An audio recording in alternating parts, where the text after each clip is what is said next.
wabarakatuh. Selamat siang.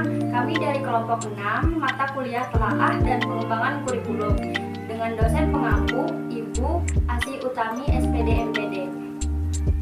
Perkenalkan, nama anggota kelompok kami dengan saya sendiri Tiara Maharani Putri dan saya Salvia dan saya Putri Walidina, saya Trisna Mati, saya Yulia Agustina Ayu, saya Tria Siriwaryo, saya Bunda Salvia.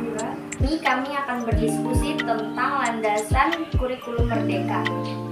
Kurikulum Merdeka diperkenalkan Kemendikbudristek pada Februari 2022 sebagai salah satu opsi yang dapat dipilih secara sukarela oleh sekolah per tahun ajaran 2022-2023. Kurikulum ini berfokus pada materi esensial dan pengembangan karakter profil pelajar Pancasila. Implementasi kurikulum Merdeka dapat disesuaikan dengan kebutuhan dan tingkat kesiapan masing-masing sekolah. Kurikulum Merdeka dirancang untuk memberi fleksibilitas bagi satuan pendidikan untuk membuat kurikulum operasional satuan pendidikan yang kontekstual agar pembelajaran yang diterapkan sesuai dengan kebutuhan belajar murid.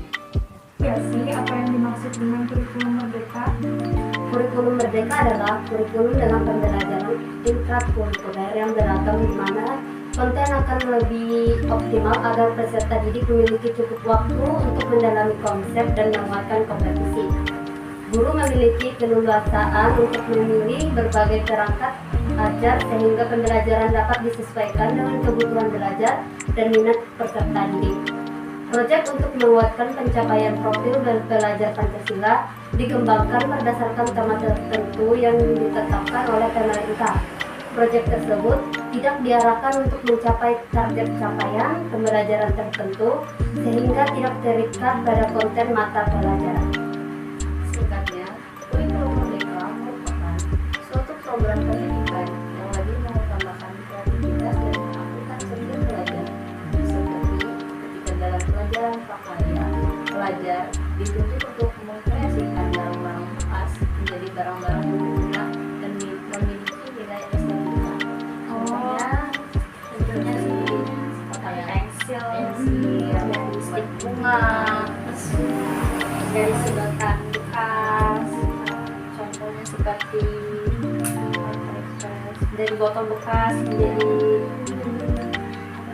ya pot kan ada yang digantung. yang dulu tenang lihat kan yang apa tuh botol aqua yang ada ujungnya tuh dibuat tas gitu tuh. Oh iya, iya. keren ya tasnya. kayak oh ya bungkus plastik lah, plastik SS tuh jadi tas loh ya.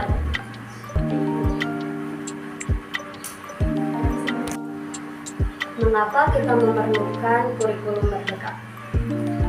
Berbagai studi nasional maupun internasional menunjukkan bahwa Indonesia telah mengalami krisis pembelajaran atau learning crisis yang cukup lama. Studi-studi tersebut menunjukkan bahwa banyak dari anak-anak Indonesia yang tidak mampu memahami bacaan sederhana atau menerapkan konsep matematika dasar. Temuan itu juga memperlihatkan kesenjangan pendidikan yang curam di antar wilayah dan kelompok sosial di Indonesia. Hal ini kemudian semakin parah akibat merebaknya pandemi COVID-19. Untuk mengatasi krisis dan berbagai tantangan tersebut, maka kita memerlukan perubahan yang sistemik. Salah satunya melalui kurikulum. Kurikulum menentukan materi yang diajarkan di kelas. Kurikulum juga mempengaruhi kecepatan dan metode mengajar yang digunakan guru untuk memenuhi kebutuhan peserta didik. Untuk itulah Kemendikbudristek mengembangkan kurikulum merdeka sebagai bagian penting dalam upaya memulihkan pembelajaran dari krisis yang sudah lama kita alami. Sangat berperan penuh dalam mengembangkan kurikulum merdeka yang terbaru ini. Kalian tahu nggak sih apa yang membedakan kurikulum merdeka belajar dengan kurikulum sebelumnya? Yang membedakannya ada dua kegiatan utama di struktur kurikulum Merdeka, yaitu pembelajaran reguler dan protek penguatan profil pelajar Pancasila. Kurikulum 2012 menggunakan pendekatan pembelajaran saintifik untuk semua pembelajaran. Sementara itu,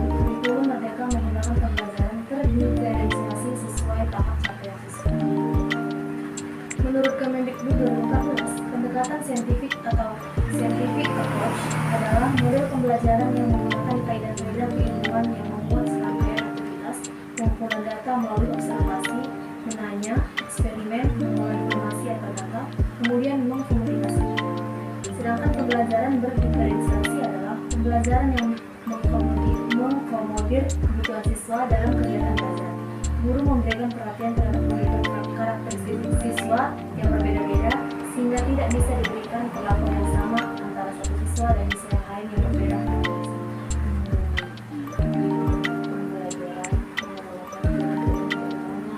Memuat serangkaian pengumpulan data, pembelajaran observasi, menanya, eksperimen, mengolah informasi atau data, kemudian mengkomunikasi. Jadi yang saya itu lebih ke arah kegiatan mengkomunikasikan, menjabarkan, berdiskusi. Kan pakai observasi itu kan mencari dulu loh. Terus kita tanya gitu nah. Memaparkan Terus eksperimen membuat data-datanya, lebih ke presentasi, mengarahkan ke keaktifan siswa itu aktif. kalau pembelajaran berdiferensiasi itu berarti Dan pembelajaran yang mengakomodir kebutuhan siswa dalam kegiatan belajar. Guru memberikan perhatian terhadap keunikan karakteristik siswa yang berbeda-beda sehingga tidak dilakukan yang sama antara siswa dan siswa yang lain. Ya, contohnya lebih ke keunikan masing-masing siswa. kan semua orang kan punya ciri-ciri dan bakat yang berbeda. Iya, berbeda. Jadi kita tuh memberikan perhatian itu sesuai dengan bakat dan minat masing-masing siswa gitu. Nah, kita nggak mungkin loh satu namanya Menyuruh satu siswa untuk memilih yang di bukan bakatnya lah. bakatnya Iya. kayak itu. Aneh juga. Apa keunggulan kurikulum merdeka tersebut? Kurikulum merdeka mempunyai 3 keunggulan. Yang pertama, lebih sederhana. Keunggulan kurikulum merdeka belajar yaitu akan lebih fokus pada materi yang penting atau esensial sehingga belajar lebih mendalam dan tidak terburu-buru. Dan yang kedua, lebih merdeka. Nantinya, guru dapat mengajar sesuai tahapan capaian dan perkembangan peserta didik. Sekolah juga memiliki kebijakan untuk mengembangkan kurikulum sesuai dengan satuan pendidikan dan kemampuan sebagai siswa. Dan yang ketiga, lebih relevan dan interaktif, yaitu kurikulum merdeka belajar bisa lebih relevan dan interaktif. Artinya pembelajaran akan lebih terkait pada hal-hal yang sedang terjadi dan bisa dijadikan bahan diskusi antar siswa selama pelajaran, sehingga siswa bisa mengenal hal-hal terbaru dan bisa mengembangkan kemampuan sosial melalui diskusi. Keunggulan dari kurikulum merdeka sederhana dan lebih merdeka Dan lebih relevan dan kita tuh kenapa disebut mereka kayak kan kalau kurikulum 2013 kan kita fokus ke keaktifan kita saja kayak kita tuh Teori-teori. tanpa kita tahu kita tuh sukanya di mana gitu. Nah, jadi kita dituntut aja terus. seperti mempelajari 20 mata pelajaran, harus menguasai mata pelajaran semua Pelajaran Apa saja sih 2 tahapan penting sebelum mengimplementasikan kurikulum? Dalam implementasi kurikulum merdeka, ada 2 hal yang menjadi tahapan penting sebelum mengimplementasikan kurikulum merdeka, yakni asesmen awal pembelajaran dan pembelajaran berdiferensiasi. Dengan melakukan asesmen di awal pembelajaran, guru diharapkan dapat mengumpulkan dan mengolah informasi untuk dapat mengelompokkan para murid berdasarkan kecerdasan dan kemampuan yang serupa. Setelah mengetahui data dan kondisi para murid, guru akan lebih mudah untuk memberikan intervensi pengajaran dan mengenal aktivitas pembelajaran sesuai dengan level pembelajaran serta kemampuan dari peserta. Jadi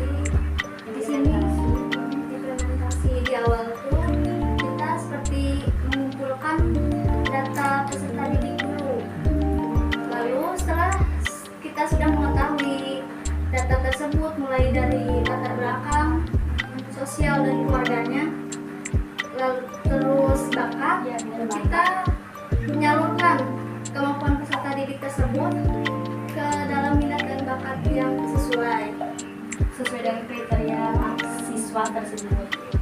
Apa saja prinsip dalam pembelajaran kurikulum merdeka? Prinsip dalam pembelajaran kurikulum merdeka ada yang perlu kita lakukan, yaitu pertama menggunakan berbagai metode pembelajaran mutakhir yang mendukung terjadinya perkembangan kompetensi seperti belajar berbasis inquiry, berbasis proyek, berbasis masalah, berbasis tantangan, dan metode pembelajaran diferensiasi. Melihat dari berbagai perspektif yang mendukung kognitif, sosial, emosi, dan spiritual. Melihat profil Pancasila sebagai target tercermin pada peserta didik. Nah, hal-hal yang perlu ditinggalkan dalam prinsip pembelajaran kurikulum merdeka ini yaitu menggunakan satu metode yang itu saja tanpa melakukan evaluasi terhadap metode yang digunakan. Nah, hanya menggunakan satu perspektif, misalnya hanya melihat kemampuan kognitif peserta didik tanpa melihat faktor lain seperti sosial, emosi, atau spiritual, dan melihat profil Pancasila sebagai sesuatu yang harus diajarkan dan dihafal. Lebih ke terlihat menonton ke Pancasila, kayak berpatokan gitu lah, berpatokan dengan Pancasila. Terus melihat profil spiritual, emosi. Kita kan ya kalau sesuatu ada yang suka mahal, ada yang pendiam, terus ada yang jahil. Jadi kayak apa caranya supaya bisa memahami pembelajaran yang kita gitu, Karakter makin bisa menyesuaikan aja supaya yang paham tuh nggak karena gitu nanti siswa-siswa yang lain tuh bisa paham semua gitu dengan pembelajaran. Bagaimana kurikulum merdeka bisa terus diterapkan secara berkelanjutan? Kurikulum merdeka dapat terus diterapkan secara berkelanjutan melalui 3 hal. Yang pertama, regulasi yang fundamental, misalnya Peraturan Pemerintah No. 57 Tahun 2021 tentang Standar Nasional Pendidikan. Regulasi dapat menjadi acuan bagi pengembangan kompetensi guru dan kepala sekolah juga banyak hal lainnya. Yang kedua, dari sisi asesmen, kurikulum harus didampingi sistem penilaian atau asesmen yang baik sebagaimana asesmen nasional atau AN. AN sangat berbeda dengan ujian nasional. AN dirancang bukan untuk menguji pengetahuan tetapi untuk menilai kemampuan bernalar para peserta didik. AN juga menjadi penilaian yang menggambarkan gagasan sekolah yang ideal. AN sendiri bukan hanya untuk menilai peserta didik dan sekolah, melainkan menilai pula kinerja pemerintah daerah. Melalui hasil penilaian kinerja daerah tersebut, nantinya pemerintah pusat dapat memberikan kebijakan yang lebih sesuai dengan kebutuhan dan konteks masing-masing satuan pendidikan dan daerah. Yang ketiga, dukungan publik. Dukungan publik menjadi hal krusial lainnya dalam berlanjutan penerapan kurikulum. Dukungan publik yang kuat akan sulit menggoyahkan pergantian kebijakan. Kesimpulan dari hasil diskusi kami, singkatnya kurikulum merdeka merupakan suatu program pendidikan yang lebih mengutamakan keaktifan dan keunikan dari siswa tersebut. Kurikulum merdeka merujuk kepada minat dan bakat anak dari sedini mungkin. Demikian hasil dari diskusi kelompok kami. Kurang dan lebihnya kami mohon maaf. Assalamualaikum Warahmatullahi wabarakatuh. Selamat siang.